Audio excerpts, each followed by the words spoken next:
Music. As king, Charles I didn't make life easy for himself, and as an eventual result, made things terribly difficult for his son. By the time of his son's birth in 1630, he was already on thin ice. The king had given up many of his rights in order to make nice with the pesky English Parliament and get more of their money. Sadly, it wouldn't be enough to prevent his dark fate. Charles II wasn't the first of his name. His parents had named their first son Charles as well, but he passed on shortly after birth. The people expected the king and queen to produce another heir for the House of Stuart. Charles II came along soon afterward, and 7 others followed, most of whom made it to adulthood. His parents were quite talented at bearing heirs. Charles II would not have the same luck, and it would have dire consequences. Things had been tense after Charles II's birth, but as he grew up, his father and Parliament reached a kind of peace. But then, it all fell apart in an instant. Many rulers in history have believed in the divine right to rule, meaning that God alone gives them the power to rule, and that they do not have to answer to any earthly power. Charles II believed this, but the British Parliament didn't agree, and in 1642 it came to a head. That year, the English Civil War broke out with the 2 warring factions, the Royalists and the Parliamentarians. Charles III knew that he was in trouble. He sent many family members away to France, where his wife's brother was king, but not all of them. He kept his son, Charles II, right by his side, where the young boy witnessed bloody battles and violent campaigns. The king even made Charles II commander of English forces in the West Country at the age of just 14, but the boy couldn't stay out of harm's way forever. Soon the tides turned, and the Royalists began to lose ground. Fearing for his son and heir's life, Charles I made a heartbreaking decision. He sent Charles II, then 16 years old, on the long journey to France, where he'd find safety with his mother and her family. It was a wise decision, as things were about to get way worse. Eventually, Charles II made his way to the Netherlands, and during his time there, he began an affair with a woman named Lucy Walter.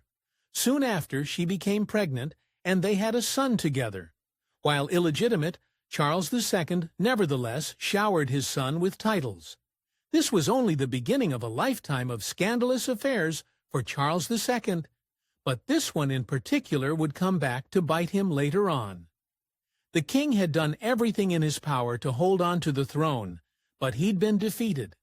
His opponents put him on trial for treason, claiming that he'd used his power for personal interest instead of the good of the country. King Charles continued to claim that he had absolute power until they removed him from the court, and days later sentenced him to beheading. Charles II's fight was over. For now, at this point, Charles II had not seen his father for 15 months. He was still living with a target on his head. If he were to return to England, things would have gotten exponentially worse. Sadly, this meant that he never got to say goodbye to his father. However, in the king's final moments, Charles I did have a heartbreaking farewell with 2 of his children, Henry and Elizabeth, and he gave them a grave warning. The king couldn't save himself, but he begged his younger son Henry to not let the government make him a puppet king. He knew that all of his children were in danger, especially Charles II, but also Henry was the only one in captivity. Shortly afterward, on January 30th, 1649, Charles I became the first English king to be executed. The tragic event made Charles II a boy without a father and an heir without a throne. The next years of his life were absolutely dire. The king's execution sent shockwaves throughout Europe. Such a dark transgression against one of their own should have compelled rulers and statesmen to back up Charles II. But no such luck. They tiptoed around the subject, sending half-hearted messages of sympathy to Charles II that dared not even mention his claim to the throne. He felt the bitterness of it all rise in his veins, and eventually it would all come violently pouring out. Before his execution, Charles I had won Scotland over to the Royalist cause, and when those Scots found out what happened in London, they weren't exactly pleased. To shoot back at England, they named Charles II the King of Great Britain, France, and Ireland. But there was a twist. You'd think that making someone king would also mean you'd welcome them with open arms, but not in 17th century Scotland. No. They had some conditions in mind for Charles II before they'd let him step foot on their soil. They wanted him to impose Presbyterianism across Britain and Ireland, and considering most of his kingdom didn't believe he was the ruler anyway, he was not exactly into pleasing them. This was his first mistake. Instead of capitulating to their demands, Charles II sent in his best general. In return, they got him a gruesome surprise. The Scots quickly captured and executed said general. Without much of a foot to stand on, Charles II agreed to their conditions and traveled to Scotland. This deal didn't exactly make him popular with the English, but he had bigger problems. Sure, the English Parliament had been the driving force behind the English Civil War and his father's execution, but there was one figure leading them to that bloody conclusion, and his name was Oliver Cromwell. And even though he'd vanquished Charles I, he wasn't done with the Stuart dynasty yet. He now had his eyes set on Charles II and the Scottish forces who were backing him up. When Charles capitulated to the Scottish demands for Presbyterianism, he'd felt like he was making a deal with the devil. Then Cromwell's forces came for him and his allies and ultimately defeated the Scottish at the Battle of Dunbar. Charles II was in his most disadvantageous position yet, and it was about to get worse. The Scottish forces splintered into two factions. Again, this left Charles in a less than desirable situation. The Scots had split into those with a hankering for some of that sweet Presbyterianism and simple royalists who just missed having a king to stand behind. Charles II picked the easy side and tried to escape to join the royalists. Once again, he picked wrong. They recaptured him and forced him to admit that Presbyterian or not, they were his best hope at restoration. They crowned him King Charles II on New Year's Day in 1651, but there was still that little matter of Cromwell and the Brits. Now united, Charles II and the Scottish forces made a chilling realization. If they wanted to get anywhere, they had to bring their fury right to Cromwell's door. There was just one problem. The numbers of supporters for Charles II were quickly waning. Regardless, they moved forward. Sadly, they met brutal defeat once again, and on English soil, which left their king in grave danger. It was Charles II's first return to England since before his father's execution. But just as soon as it began, it was over. Charles was now in enemy territory, and he had no choice but to make a truly harrowing escape.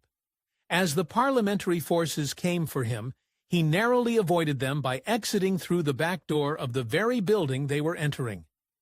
For his next move, he came up with a chilling plan.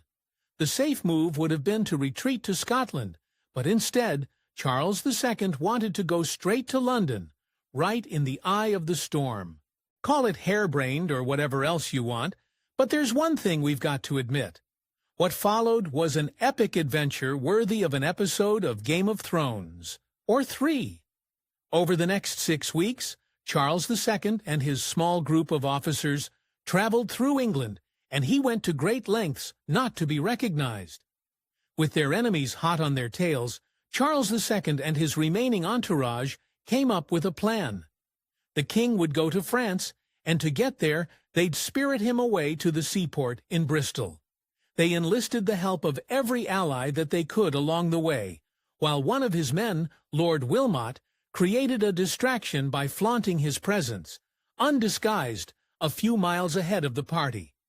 Together, they made it to Bristol and then to Paris, where he reunited with his mother. At this point, both France and the Netherlands chose to ally themselves with Cromwell and his government. Once again, Charles felt the harsh sting of betrayal, This time he turned to Spain for support and shelter. They were at odds with France, and now so was he. They agreed to support his claim to the English crown if he'd raise an army to take on France. He wasn't ready to stop fighting yet, but he had no idea what he was facing. Charles II gathered a ragtag crew of men to join the Spanish in battle, only to face a horrific defeat at the hands of the allied French and British. It was a crushing blow, but then a shocking twist of fate changed everything in an instant. In 1658, Oliver Cromwell fell ill and passed on. While they'd moved away from a monarchy, England didn't quite get the whole democratically elected leader thing yet. Oliver Cromwell had named his son Richard as his successor, so they just kind of went with it, at least at first. Oliver Cromwell had spent time in Parliament and even more time leading an army, whereas his son Richard had done neither of those things. With few allies and little experience, he lasted about a year before he resigned. There was also an election to replace members of Parliament for the first time in 2 decades. Suddenly, it looked like the tide was turning in Charles II's favor. Parliament promised him the crown, but with a very specific set of conditions. He had to swear to work in cooperation with Parliament, offer religious tolerance, and ignore the transgressions performed against him by his opponents. Finally, more than a decade after they'd executed his father, the Parliament invited Charles II to return to England. They would finally proclaim him king, and that wasn't all. They agreed that he'd rightfully been king since his father's beheading, effectively erasing the previous 11 years from history. As we mentioned earlier, Charles II had sired his first child way back when he was just 19 years old. The mother was a woman named Lucy Walter. After he ended the affair, her reaction was utterly bone-chilling. She spread rumors that she and Charles had secretly wed, hoping to establish a claim to the throne for her illegitimate son. Charles didn't seem to care. He had moved on in a big way. When he was in Paris, he romanced one of his mother's maids of honor. She bore him a daughter, and he didn't stop there. When he moved back from Paris to the Netherlands, Charles took up with another lady, having another 2 kids with her in quick succession. Charles II did try to help his children, giving the boys titles and positions in the military, and making sure his daughters married well. He would go on to sire approximately 14 other children illegitimately, but the relationships didn't always go as smoothly. While Charles II clearly loved his bachelor lifestyle, his subjects expected the king to have a queen by his side. The Queen of Portugal arranged for her eldest daughter, Catherine of Braganza, to be sent to England to wed the king. In return, Portugal provided him with an embarrassment of riches. At the time, Portugal was in conflict with Spain, and they really needed the English at their side. In return for Catherine, Charles II received a bunch of territories, the ability to conduct business in Portugal, and a huge monetary payout. When their so-called honeymoon was over, Catherine was in for a rough awakening. Soon enough, the king was back to his old ways, forcing Catherine to face the truth of the situation. Around the time of his coronation, Charles II became involved with the beautiful young daughter of a loyalist family, Barbara Palmer. While England had exiled him, her family had secretly celebrated his birthday each year, believing him to be the true king. She was married when they met. Still, they began a flaming hot affair that lasted over a decade and had its fair share of sweet highs and disturbing lows. Catherine had 2 major factors working against her: her childlessness and her Catholicism. Eventually, Charles II's royal advisors approached him with a proposal. They said that he should divorce her and find a woman who didn't possess those apparently horrible characteristics. His reply made their blood run cold. He knew there was merit to their suggestion, but he outright refused and continued to do so in the years that followed, even as his courtiers began to harass and target her. However, don't let that one anecdote fool you into thinking he was a kind husband. In 1662, while Charles II and Catherine were on their honeymoon, His chief mistress, Barbara Palmer, gave birth to his son.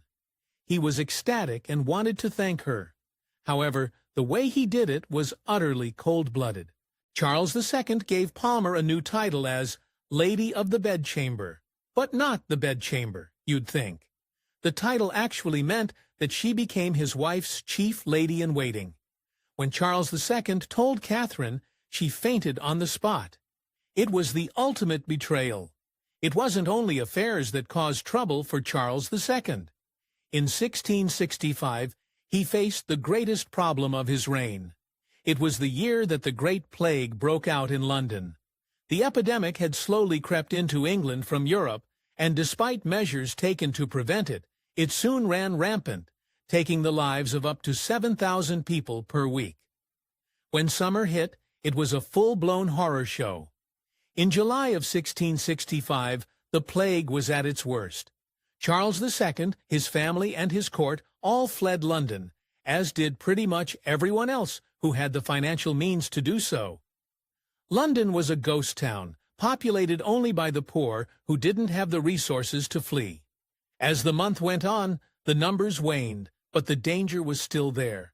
In February of 1666, the king finally returned to London. Taking his lead, many others followed, and slowly but surely, things began to get back to normal. There were still cases here and there, but soon enough, the disease would be completely eradicated, all for a disturbing reason. With the outbreak of the Great Plague, London had known fear, but soon the city would know complete and utter catastrophe. In the autumn of 1666, just as life was getting back to normal in London, tragedy struck. Shortly after midnight, on September 2nd, a fire started in a bakery.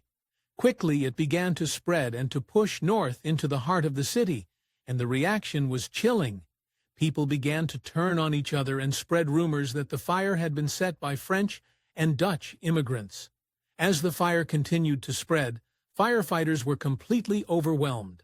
There had been a distinctly anti-royalist sentiment in London through Charles I's reign, and the people there hadn't exactly warmed to Charles II either. When the fire broke out, he offered the mayor help and to send his men in, but wanting to maintain the city's independence, he refused. As a result, the fire was much worse than it should have been. Over the next several years, Charles II slept around with numerous women. The scandals and constant melodrama that followed Charles II around like a bad stench were finally taking their toll. It had been at least 5 years since the Queen's last pregnancy had ended in a miscarriage, and Charles II's subjects grew worried about the question of an heir. All of his children were illegitimate, and his brother was Catholic. The idea of a Catholic king was a huge deal-breaker for them. Soon, an English priest began to spread conspiracy theories that the Catholics were attempting to assassinate the king and install one of their own as a successor in what is called the Popish plot. Soon, a wave of anti-Catholic hysteria swept people up, despite the fact that the conspiracy was unfounded. While Charles II and his men remained skeptical, the Parliament totally bought into it. They were ready to start a war with France over it. Charles actually conspired with France to prevent this, and when the Parliament accused one of his men of treason in his result, he dissolved the Parliament. It was a Hail Mary move, and it didn't exactly work out in his favor. The new Parliament wasn't any more receptive to working with Charles II. In fact, they were openly hostile. Since his opponents weren't gaining any ground in Parliament, they took their plans out onto the streets. Originally, the Protestants had feared a fake conspiracy to assassinate the king. Now, they were the group planning a real one. In 1683, a group of Protestants conspired to take out both Charles II and his pesky Catholic brother, Heir James, in one fell swoop. They planned to ambush the king and his brother as they returned from watching horse races. But then, a sudden twist of fate saved Charles II's life. That week, a fire destroyed most of Newmarket, and as a result, the town subsequently cancelled the races. Charles II's survival had been a complete stroke of luck, But his trouble didn't end there. On February 2, 1685, Charles II began to suffer from an apoplectic fit. For the next 4 days, he rested, taking time to speak to his brother and his wife, and to ensure that his favorite mistresses would be taken care of. Charles II's final days were absolutely torturous. In order to try and cure him, doctors subjected him to a number of primitive, gruesome, and painful treatments, including bloodletting, purging, and cupping. When Charles II realized that his chances of recovery were slim, he made his peace with those that he could. He even apologized to his wife for the way that he treated her over the years. In his final moments, Charles II stunned many, especially his wife, when he returned to the Roman Catholic faith.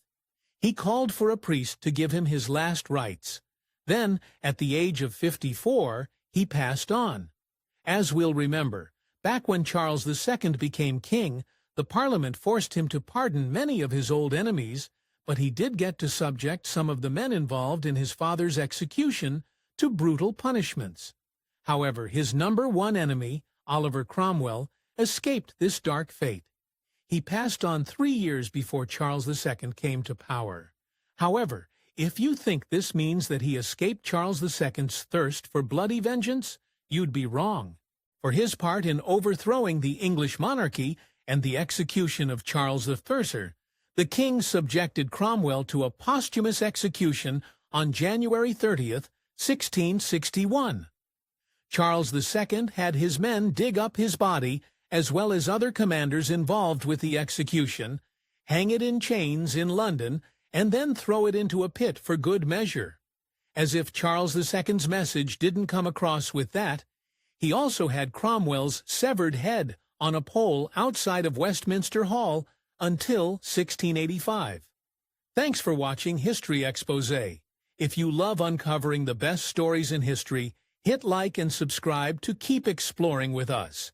Don't forget to visit our main page, Factor Nate, for more incredible facts about everything.